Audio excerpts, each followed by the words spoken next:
Hey, welcome to church, everyone. Happy Sunday. It is so good to see you. I want to welcome everyone who is joining us online right now. Hello through the screen. Thanks for inviting us into your living room this morning. And to everyone who is here live and in person, it's a beautiful Sunday. Are you ready to meet with God today? Yes, yes, yes. He is ready to meet with you. Well, before we get started, I just want to let you know about our app. We have a New Life app that's going to help you follow along in the service. It's going to help you follow the lyrics or give. You can find that on our website, newlifepetaluma.com. Go ahead and download that app and send us a note. Send us a prayer request. We love to pray for you during the week. So please send those prayer requests in. Don't do life alone. We're here for you as a church and as a church family. We would love to pray for you. And right now, before we even get started, we're going to step into our giving moment. You can give through the app, or you can give online at our website, newlifepetaluma.com. Or if you're here, there are several black boxes located around the parking lot that you can give. But we just want to say thank you to everyone who partners with us, who gives so generously to share the message of Jesus with our community. We're just so thankful for each and every one of you that we have walked through this pandemic together, that you are still giving, and that we are still moving forward as a church because of your generosity. So thank you so much. Well, it's our last parking lot Sunday. We made it, you guys. We made it. So next Sunday, we are going to be moving indoors. You're not going to need to bring your chair. You're not going to need to put your sunscreen on. We are going to be in the comfortable environment of the indoor auditorium. So we are super excited for next Sunday. But right now we're here, and we want to make the most of it. So I want to invite everyone to stand, and we are going to come into this time of worship. Last night I was reading in the Psalms this beautiful verse, and it says, "My help and glory are in God. Granite strength and safe harbor God. So trust him absolutely, people. Lay your lives on the line for him. God is a safe place to be." And so let's press into him this morning. He's a safe place. Let's worship him together. We are so excited to be here with you and to meet with him together. Let's go. All right, church, we've got some good news to celebrate this morning, do we not? As they say, the dance floor is open. So if you're in your pajamas at home or just right here together, feel free to move around a little bit. Let's worship God.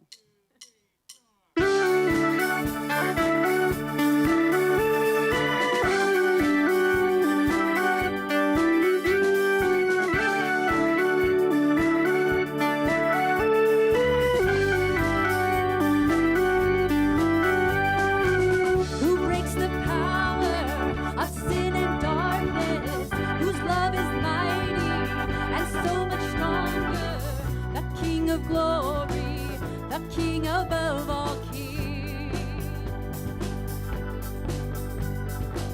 who shakes the whole earth with holy thunder and leaves us breathless in awe and wonder. The King of glory, the King above all kings. This is amazing grace. This is unfailing love. That you would take my place, that you would bear my cross, you laid down your life, that I would be set free. Whoa, Jesus, I sing for all that you've done for me.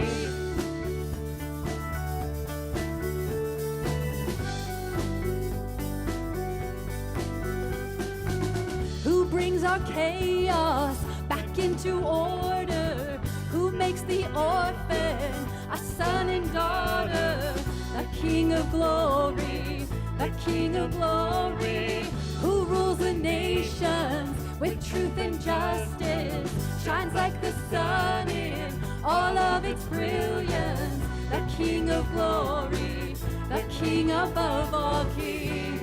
Oh yeah, come on!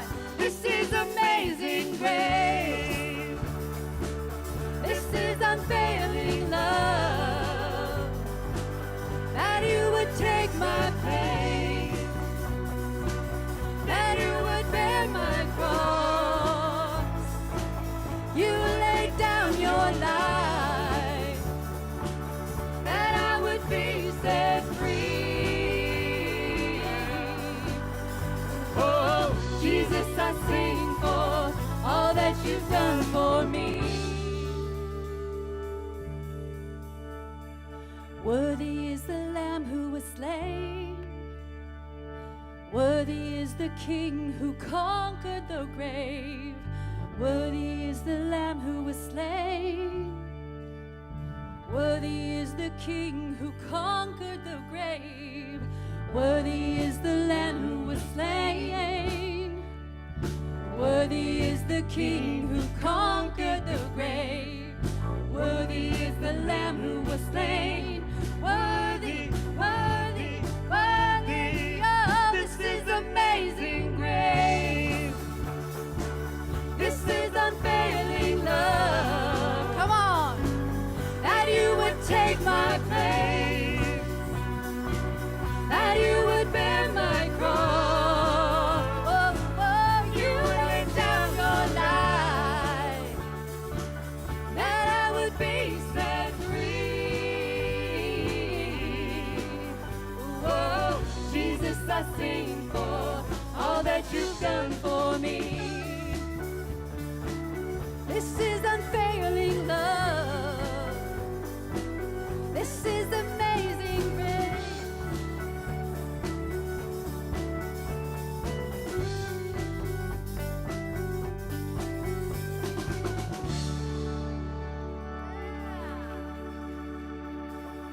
Woo! Nicely done. I saw some dancing out there. Doing all right. Okay, last outdoor service. So we don't have to move our binder clips again after this, is that right? Moving the music around. I was thinking about how, as humans, we get so caught up in all of these details, right? All the rules, and this past year, there's definitely been a lot of rules to think about. Yeah, procedures and policies and stuff, stuff you've got to plug in and deal with, and technology and all of these things, right? That we get super caught up in all this minutia. And this is just the way that our brain is. But one of the reasons that we come here on Sunday, or that we tune in on Sunday, is to just stop all that for a minute, right? To get off the train for a minute. And God asks us to do that. And I think that the reason is that in order to listen, you have to stop, right? You've got to close your mouth. You've got to stop all of that complexity and all of that, details, the things, the stuff that you have in front of you. And it's really easy to concentrate on all of that stuff. But when you just stop for a minute and take a breath, then you can hear God's voice speaking to you. And that's what we're here to do this morning, is to get off of that train and just make space for God's love to come in, because I can tell you it's right there. And all you got to do is take a moment to receive it. And you're going to feel that come into your space. So right now, take a nice deep breath as my music blows away. Woo, thanks, Leslie. Thank you. I'll take a deep breath with you. And we're going to make space for God's message to come in. And just be in his presence.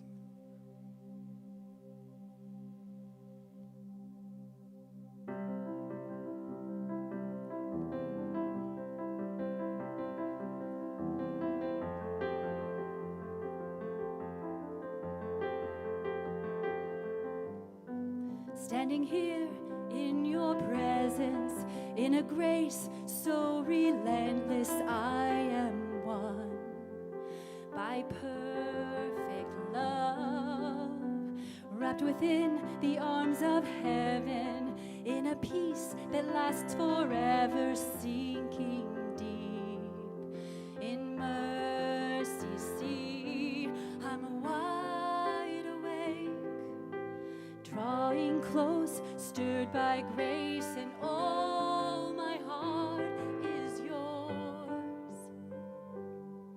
All fear removed, I breathe you in, I lean into your love. Oh, your love.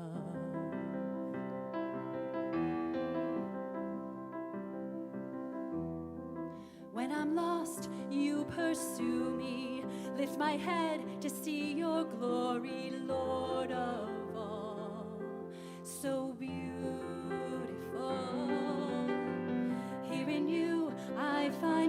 shelter, captivated by the splendor of your face.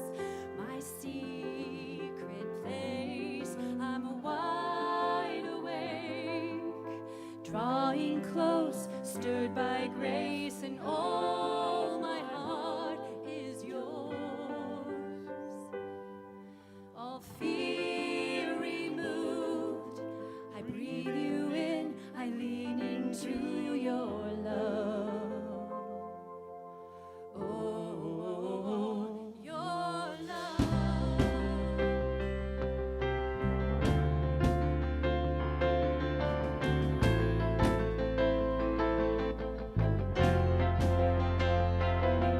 Your love so deep is washing over me. Your face is all I seek. You are my everything. Jesus Christ, you are my one desire. You hear my only cry to know you all my life. Love so deep is washing over me. Your face is all I seek. You are my everything. Jesus Christ, you are my one desire. Lord, hear my only cry to know you all my life. Love so deep is washing over me. Your face is all I seek. You are my everything. Jesus Christ, you are my one desire. Lord, hear my only cry to love you all my life. Love so deep is washing over me. Your face is all I seek. You are my everything. Jesus Christ, you are my one desire. Lord, hear my only cry to know you all my life. Love so deep is washing over me. Your face is all I seek. You are my everything. Jesus Christ, you are my one desire. Lord, hear my only cry to know you all my life. I'm wide awake, drawing close, stirred by grace, and all my heart is yours. It's yours, Jesus. All fear removed, I breathe in you, I lean into your love. Oh, your love.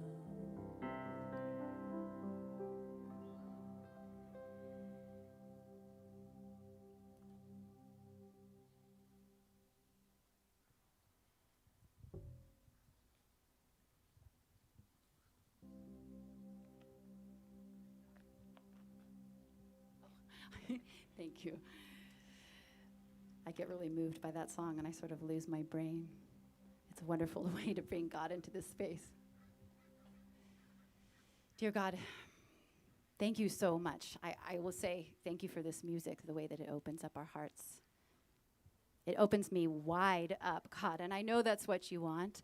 I pray that everybody's heart in this space and online and anyone that is here listening to my voice feels that feeling of having your heart wide open, God. And with that feeling of openness, Lord, let us be ready to receive the message that you have for us today, God. Let us hear Joel's words and let them resonate as we are still, God, here, ready to hear your voice. In your name we pray, amen.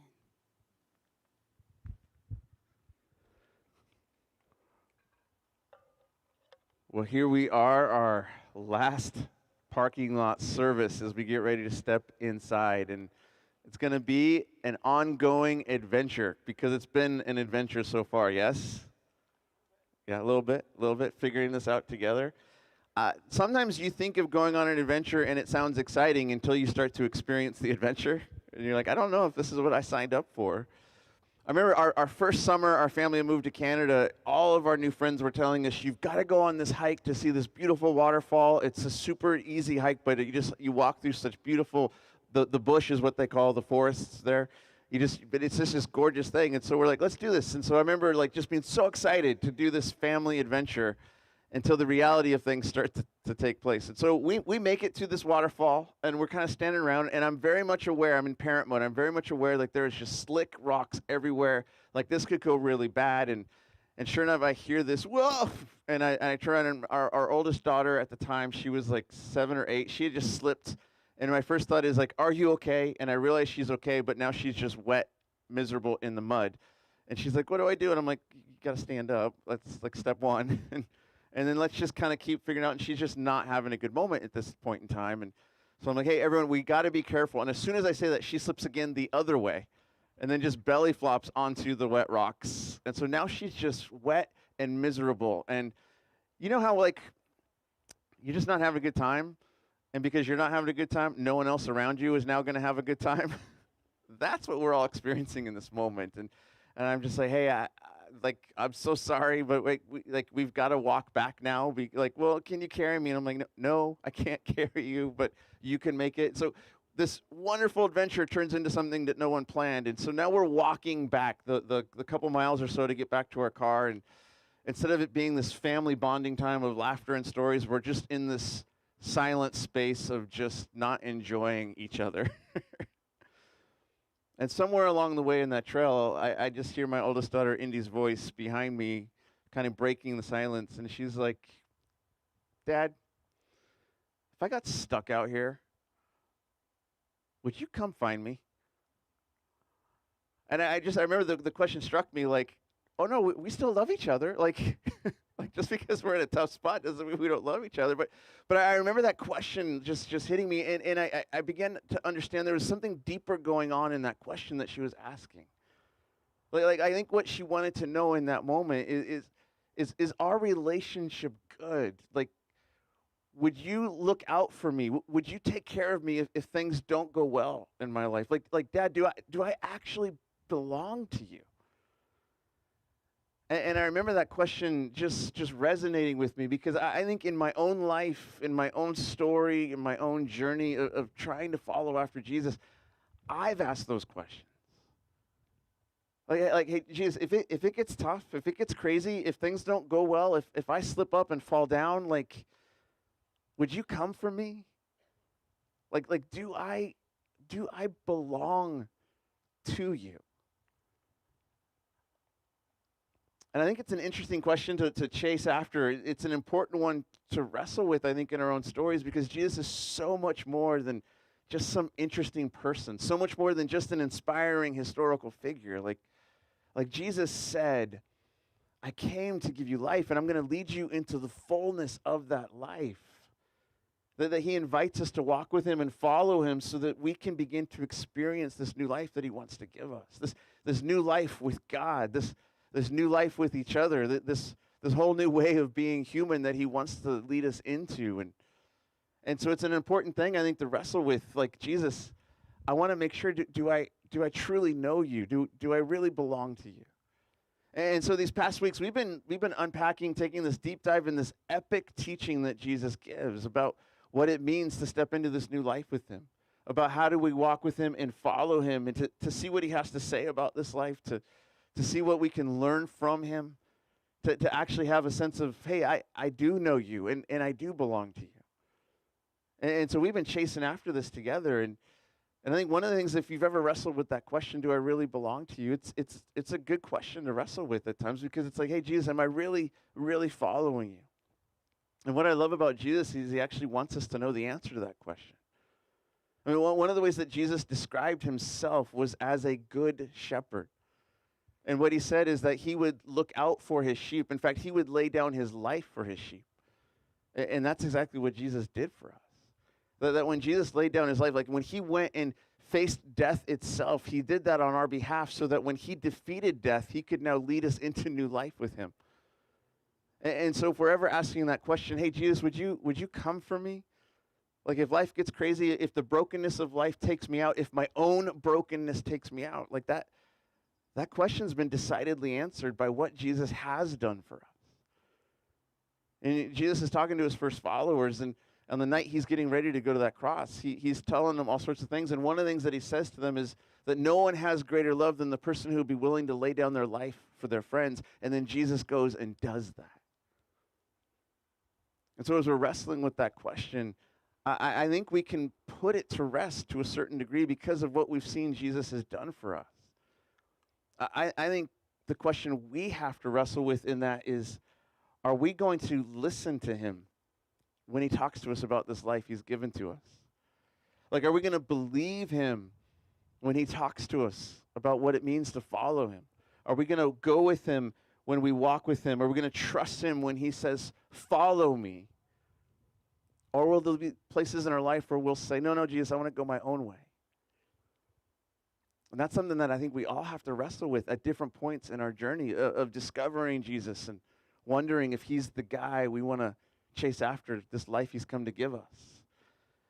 And so as we begin to come to the end of this epic teaching that Jesus has been giving, he starts to share these warnings with the people that were listening to him that day. And so as we saw way back at the beginning of this, Jesus sits down on this mountainside and he begins to teach his first followers, and this huge crowd gathers around because they want to check him out. They want to hear what he has to say. And so this crowd gathered around him is this mixture of people. Some are there because they're just trying to figure out what Jesus is all about. They're curious about him, like, who are you? I've heard these cool things you've done. I want to see more about you. And there are some in that crowd that would say, no, we actually believe you're who you said you were. We're believing that you've come to give us this life. And so with this crowd that's been gathered around him, Jesus starts to get personal with them.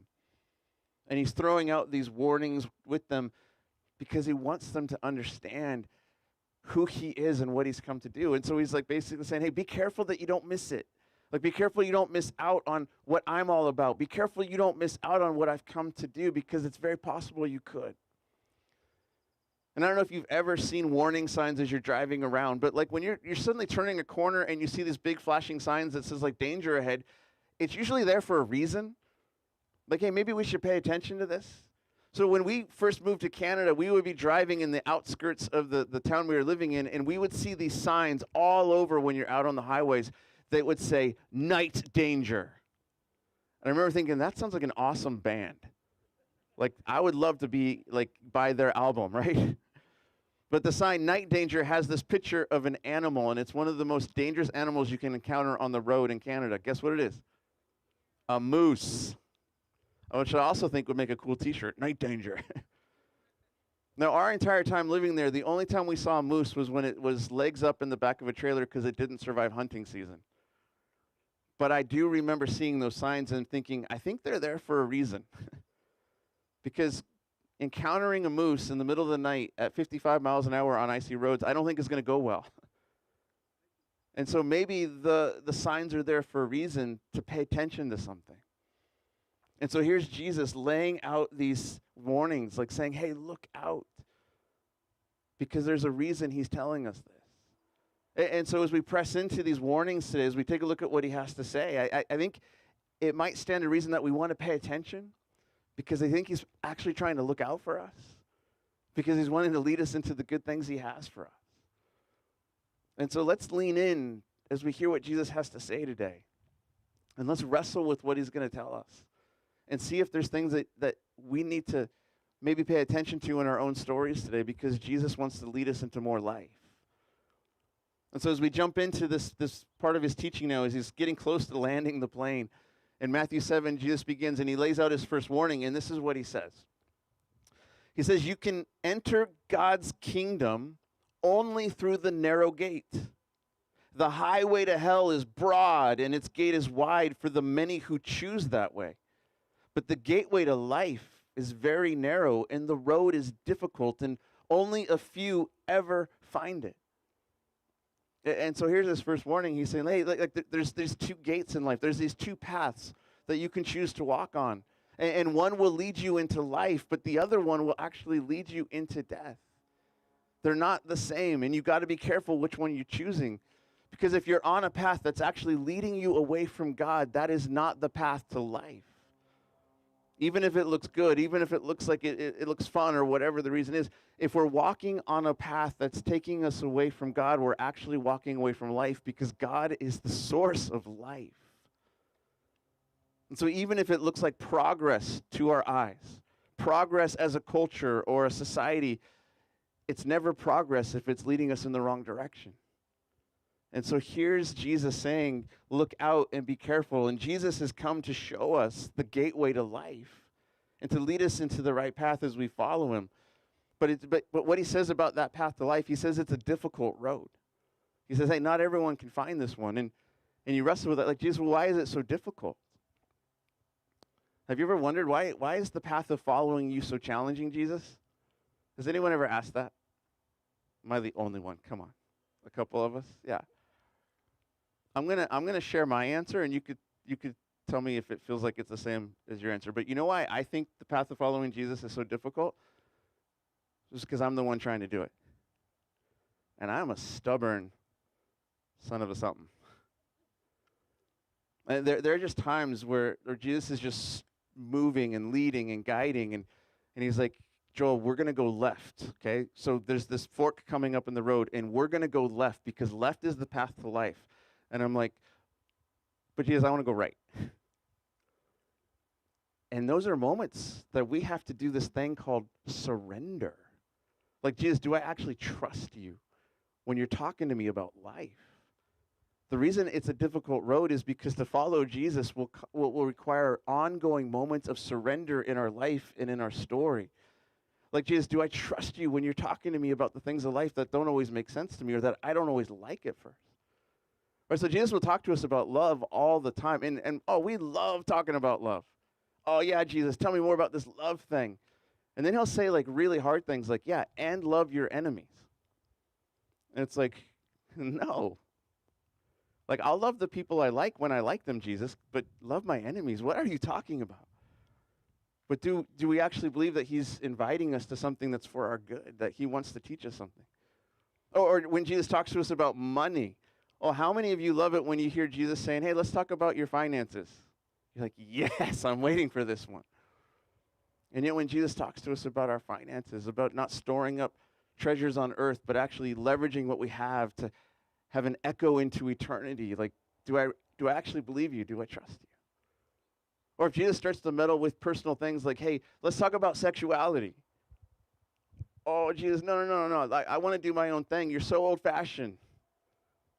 But do I actually believe that what he wants to talk to me about is for my good? Will I actually trust him enough?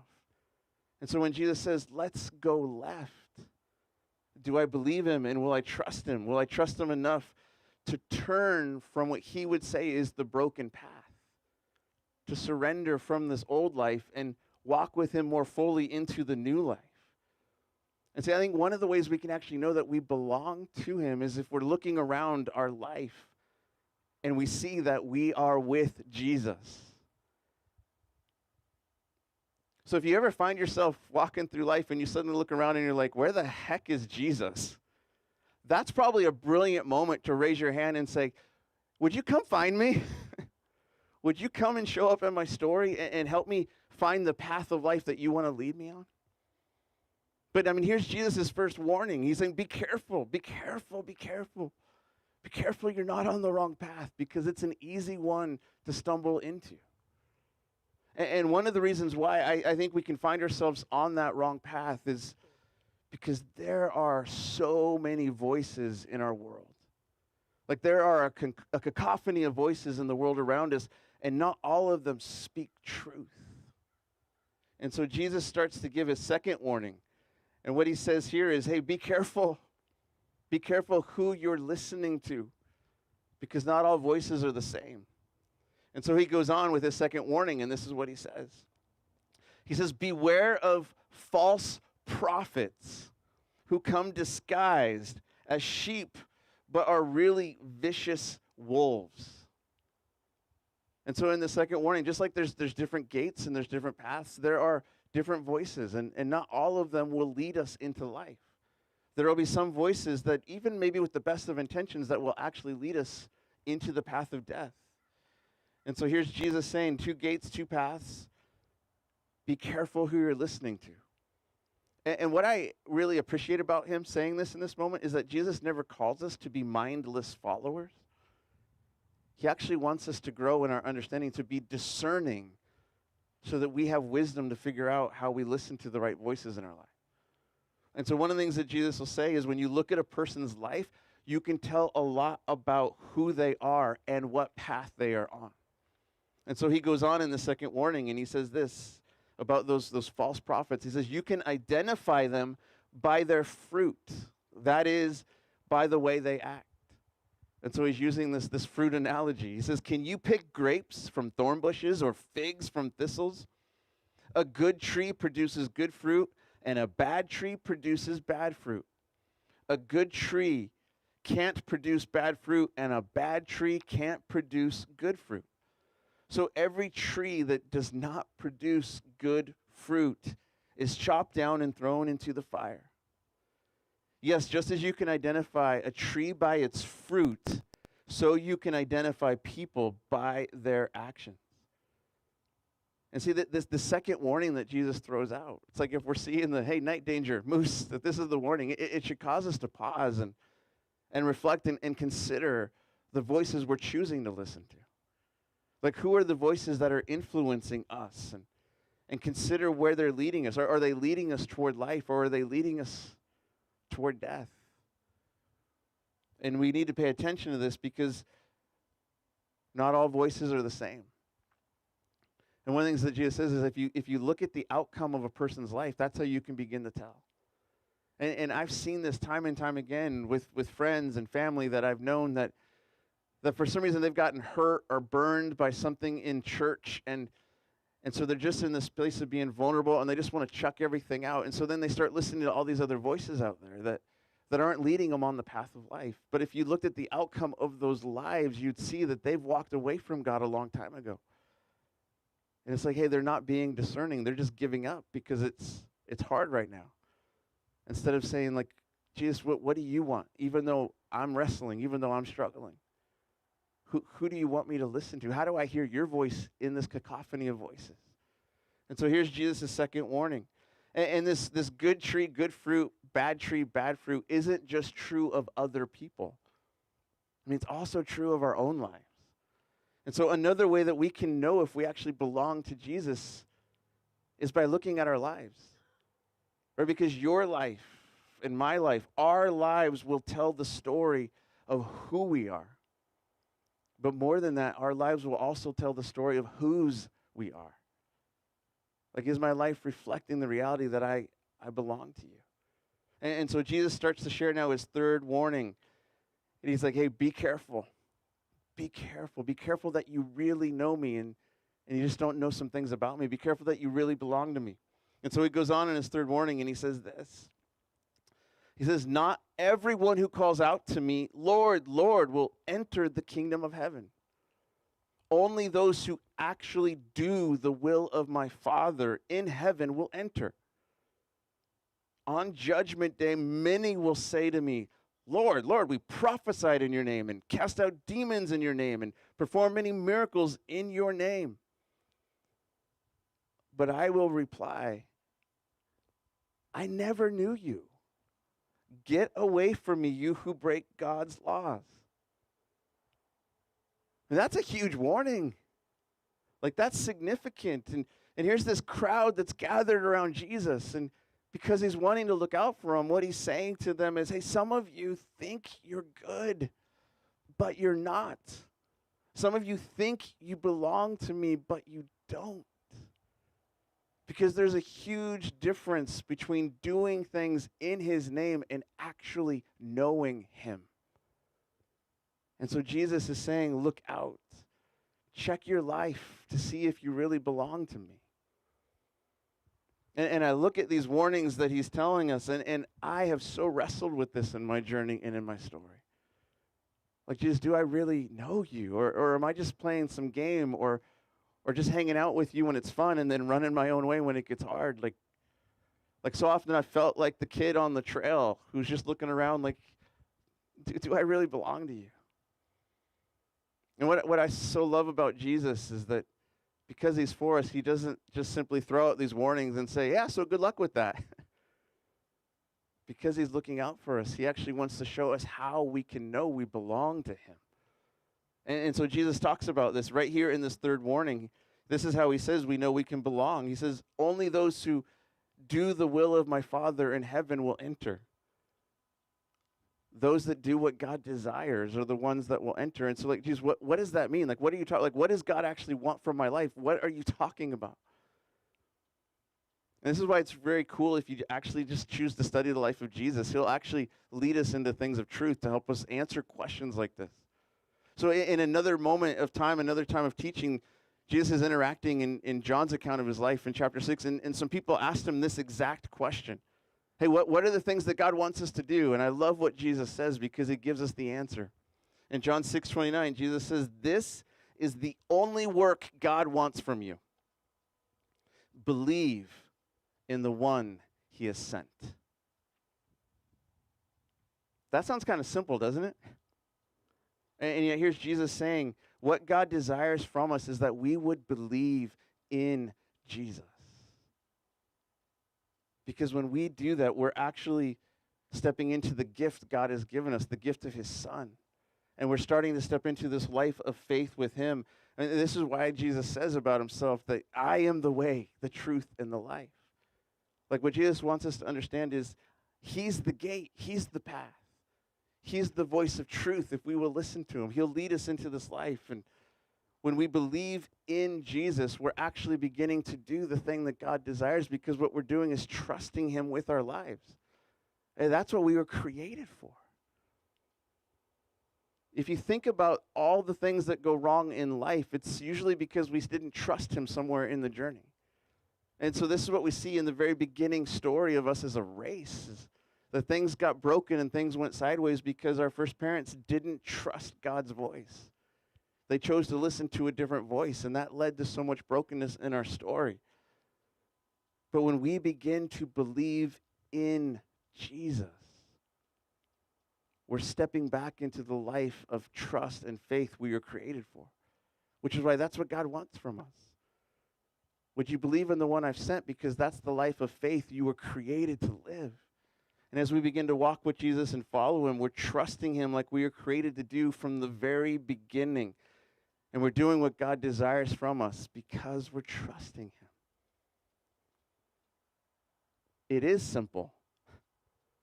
I mean, it's so simple that some people just walk away from it because they think, no, there's got to be more to it than that. And yet just because it's simple doesn't mean it's easy. Because it's hard to trust him with our lives. It's hard to say, okay, I believe you. I'll follow you. Because believing in Jesus requires that sense of trusting him. Jesus, where you go, I will go. How you call me to live, I will choose to live because I believe that's the path of life. I believe yours is the voice of truth in my story. Even if I don't get it right now, I trust you. So you want to go left? I might need you to drag me a little bit, but I want to go with you. Work in my life, work in my story. And so here's Jesus throwing out these warnings because he's looking out for us. Be careful. You're not missing it. Be careful you're not missing everything I'm about. Be careful. You're not thinking you're good when maybe you're not. Because I've come to do something for you. And so let me ask you some questions as we're just wrestling with these warnings that Jesus is giving us today. I mean, as you think about your life, what path are you on today? If you were just to step back and be honest about that. Because maybe Jesus wants to invite you to step into something new with him today. As you think about your life, like what are the voices you're listening to today? And are those voices leading you into life? Or leading you into something that's not what God wants? Are you trusting Jesus with your life? Like his way above all other ways, his voice above all other voices, because he's the one speaking truth. And so I would imagine if you're anything like me, that when you hear these warnings, it causes you to reflect and to maybe even wrestle with Jesus over some things in your story. Like, I don't know, Jesus, if I trust you enough to go left with you on this one when I want to go right. And I think we can feel a lot of guilt and shame about the fact that we wrestle with Jesus. But here's what I would want to tell you. If you're wrestling with Jesus, that's great, because it means you're actually taking him seriously enough to wrestle with him about the things he wants to talk to you about. So you don't have to give up. You don't have to walk away. You just keep leaning in and say, okay, help me understand. Help me understand what you're doing. Because I think that's one of the best ways we can actually know we belong to him, is when we're willing to take him seriously enough to wrestle with him. Because it's in that wrestling that Jesus meets us. It begins to speak into our story, speak into our life, and invite us into something that he has for us beyond where we're at today. So, like, what if that very thing you're wrestling with today is exactly where Jesus wants to meet you and lead you more deeply into the path of life? Like, what if that place you're wrestling with him today is exactly where Jesus wants to meet you and teach you to hear his voice of truth, so you can walk with him more fully into the story he's leading you into? What if that place you're wrestling with Jesus today is right where he wants to meet you, to let you know, hey, you do belong to me. Because you're wrestling with me, that means you're trying to believe in me. So let me meet you right where you're at and tell you that you belong. So listen to my voice, because I'm for you. So I want to invite us to do something right now as we go into this last song together. The song that can be a prayer that can shape our hearts in this moment. But I want to invite you to adopt a posture of surrender in this moment. It's a symbolic way of posturing yourself to say, Jesus, okay, if you've got some business you want to do with me, I want to hear what you have to say to me today. And so if you want to do this, I just invite you to sit with your hands open in front of you. And you're just inviting him to come into the spot. Like, Jesus, what do you need to tell me that I need to hear? And with my hands open, I want to let you take from my life what needs to be removed, and I want you to put into my life what needs to be received. And so here I am with my hands open, asking you to lead me into the path of life, asking you to speak to me the words of truth that you have for me. And so as we sing this song, let this posture be your posture towards Jesus, and let this song be the prayer that shapes your heart in this moment. And so, Jesus, thank you that you care enough about us to say, be careful. Thank you that you care enough about us to tell us things that we may not always want to hear, but in that wrestling with you, could we know that you are good and you are for us? If we ever doubted that, all we have to do is look at the cross. And that's your love on display for us for all time. So if you loved us enough to do that, could we trust you with what you're wrestling with us about today? And so we're here with hands open, inviting you to come, inviting you to whisper into our souls, you belong to me. I am for you. I will always come for you. So listen to my voice. Let me lead you more fully into life. Amen.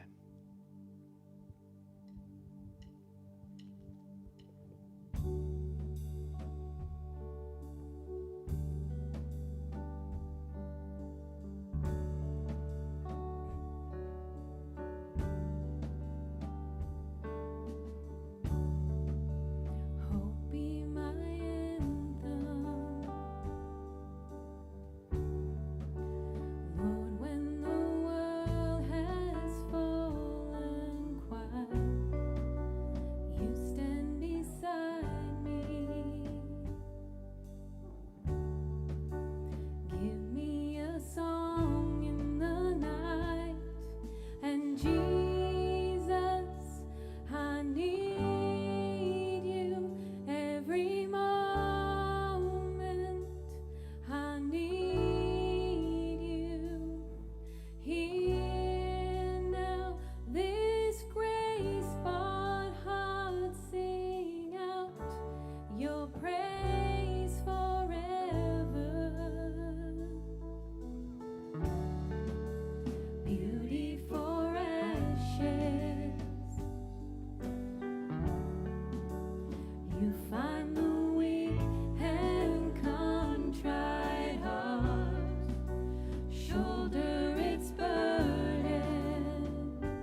before me, Christ behind me. Remember love, remember mercy. Christ before me, Christ behind me. Your loving kindness has never failed me. Christ before me, Christ behind me. Remember love, remember mercy. Christ before me, Christ behind me. Your loving kindness has never failed me. Christ before me, Christ behind me. And Jesus, I need you every moment. I need you here now. This grace brought heart sing out your praise forever. And Jesus, I need you every moment. I need you here now. This grace brought heart sing out your praise forever. Remember love, remember mercy. Christ before me, Christ behind me. Your loving kindness has never failed me. Christ before me, Christ behind me.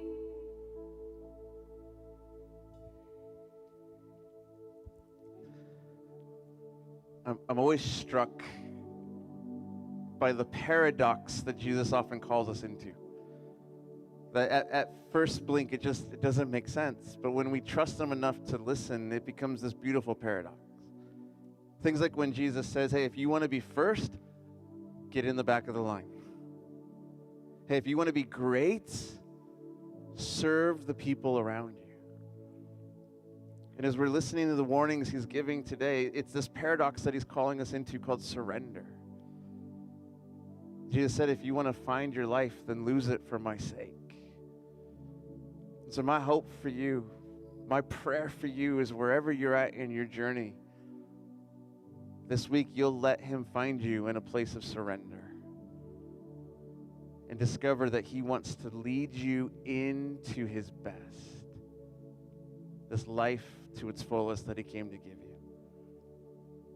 So let's let him be this good shepherd that's looking out for us. So friends, this is our last outdoor service. We made it. Next week, we're heading inside, and we're going to do our best to make it safe. We're going to do our best to do it well. And so as you're coming, if you're not ready to take that step, totally get it. That's where we're going to step up our streaming game by going inside so we can still create an experience of church for you online. And we're taking the step now so we can get better and better, so when you are ready to come back inside, we'll have worked through all the weird stuff, and you just get to walk into the good stuff. But I just want to say thank you for being in this journey with us as we've navigated things that would on nobody's radar as a church. And we've still got some stuff to figure out along the way, and so it's going to take all of us stepping up to be church together, being gracious toward one another wherever we're at in our different spaces. Because what the world needs to see is a group of people who come around Jesus and say, not only do we love you, Jesus, we love each other. And we want to share that love with the world around us. I don't know about you, but I don't think we have to sell tickets for that. I think there's a world desperate to see it and experience it. And so we want to make sure you know about that. So next week, when you come, You don't have to bring your chair unless you really want to sit in the parking lot for fun. But we'll be inside, and we're going to be doing some fun things. We're calling it Launch Sunday, so we're going to be honoring our graduates, the class of 2021. We'll be doing some fun things to honor them. And we're going to spend some time honoring Angela and her legacy in the life of our church, and Jason as well, as they're stepping forward. And so one of the ways that we want to bless them and send them off is what we're calling the Lamb Love Launch. And so we're inviting you to give a gift towards their future. And so there's a couple of ways that you can do that. This Sunday and next Sunday, you can fill out an envelope if you're here with us in person, and just write on the envelope, "This is for the Lambs." You could put Lamb Love Launch. If you can't remember that, just put 3 L's and we'll figure it out. And you can also give a gift online towards them. But what we want to be able to do as a church is to say, thank you. You have impacted us. And now we want to bless you as you step into the next adventure that God has for you. And it sounds really cool to go on an adventure, but the details are pretty fun to walk out, right? Yeah. So we want to be a church standing with you. So friends, God bless you. Listen to the voice of Jesus in your life, because it's always for your good. And we will see you next week. Bye-bye.